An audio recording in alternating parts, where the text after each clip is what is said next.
एक बार की बात है, एक गांव जिसका नाम प्रेमपुर था, वहाँ एक पुरानी कहानी मशहूर थी।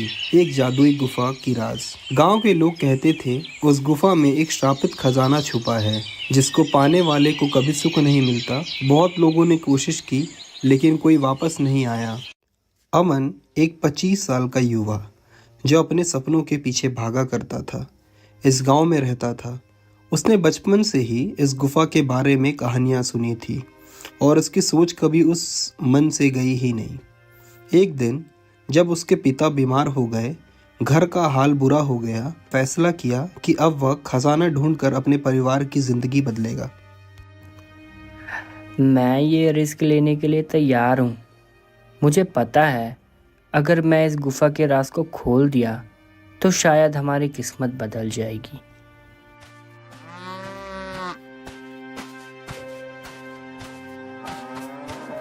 अमन ने अपने दो करीबी दोस्तों सूरज और परी को अपने प्लान के बारे में बताया।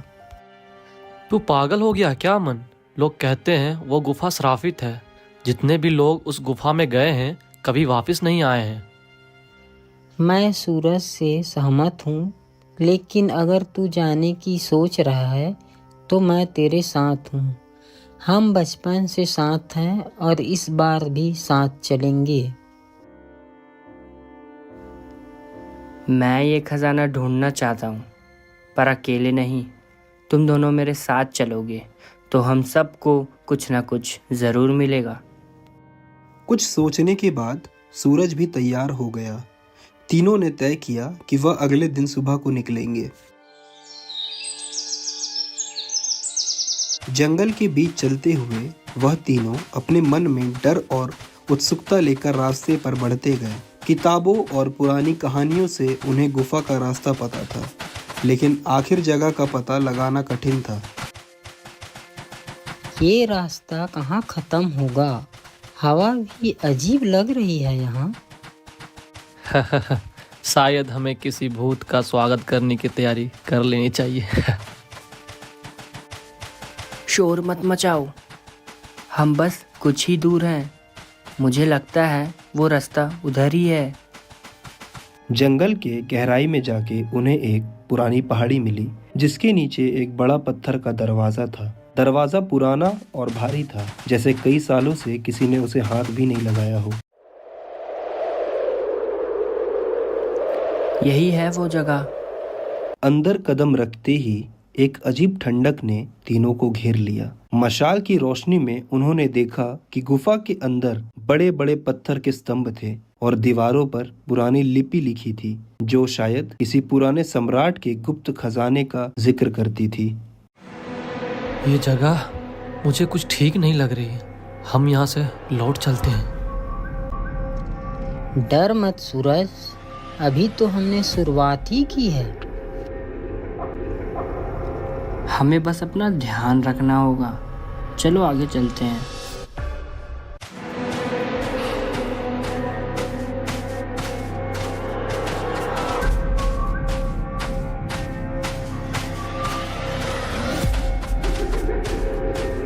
जैसे ही वो आगे बढ़े, उन्हें एक बड़े हॉल में एक और पत्थर का मंच दिखाई दिया। उसके बीच एक छोटा दिया जल रहा था। ये दिया कैसे जल रहा है? यहाँ तो हवा भी रुक गई है।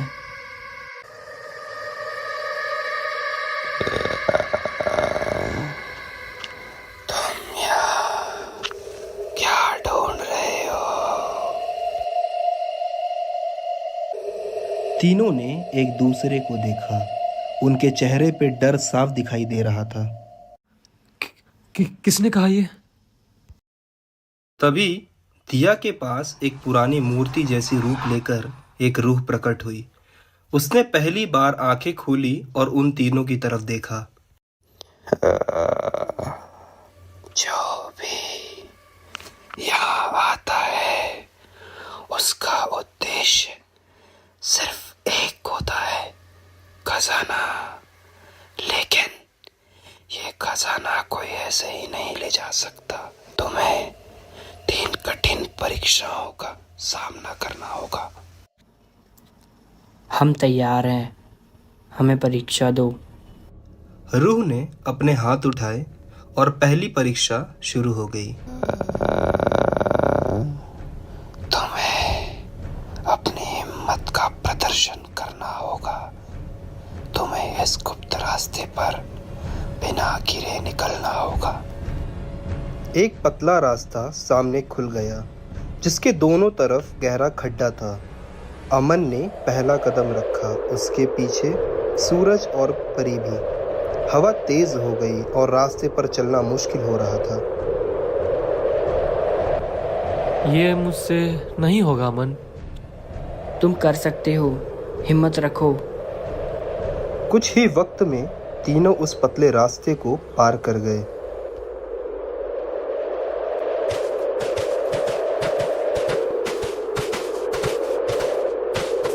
रूह ने एक पुरानी लिपि लिखित चक्रव्यूह की ओर उन्हें ले गया। पत्थर के लिखित निशान और मुद्राएं उनके सामने थी।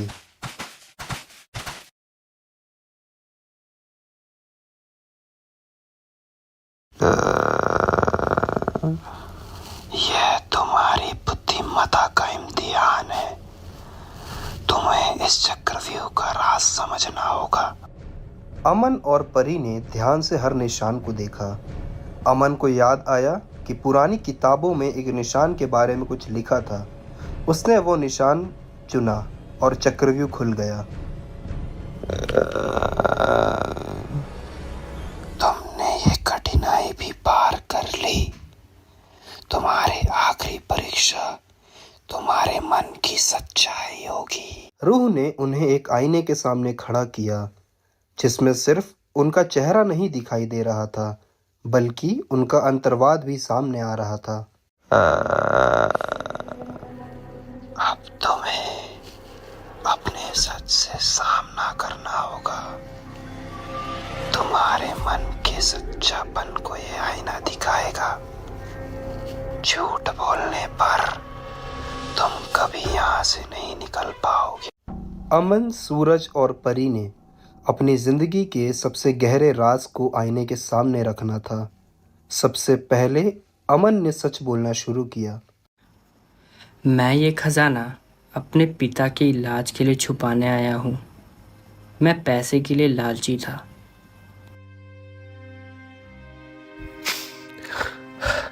मैंने हमेशा सोचा कि मैं अपनी दोस्ती के लायक नहीं हूँ। मैं तुम लोगों का साथ नहीं दे पाता। मुझे हमेशा डर लगता था कि मैं कभी अमन को अपने दिल की बात नहीं बता पाऊंगी। मैं तुमसे प्यार करती हूँ अमन। आईने ने सच्चाई को स्वीकार कर लिया और ठीक उसी वक्त गुफा का महल खुल गया। रूह कहते हुए गायब हो गया।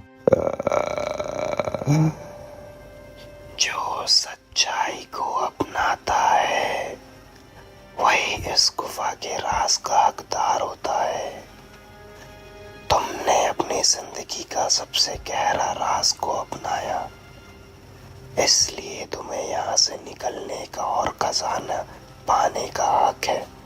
रूह के गायब होते ही एक जोर की रोशनी हुई और एक रास्ता खुल गया, जो गुफा के अंदर एक और बड़े हॉल तक जाता था।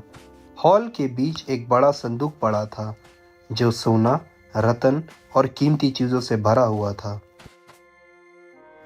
ये तो कमाल का है। इतना सोना, हम तो अमीर बन गए। हाँ, लेकिन जो रूह ने कहा वो याद है?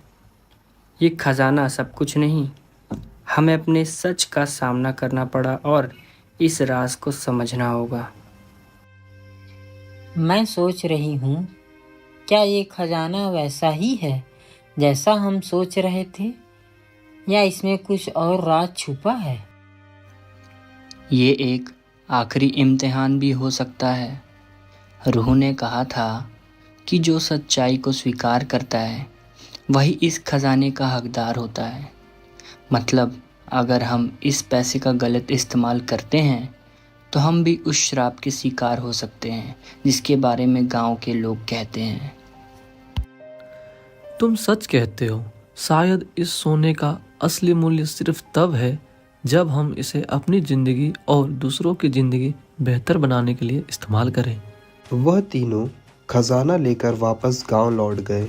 गांव वालों ने जब देखा कि अमन, सूरज और परी वापस आ गए हैं और उनके पास सोना और रतन भी है, तो सब हैरान हो गए।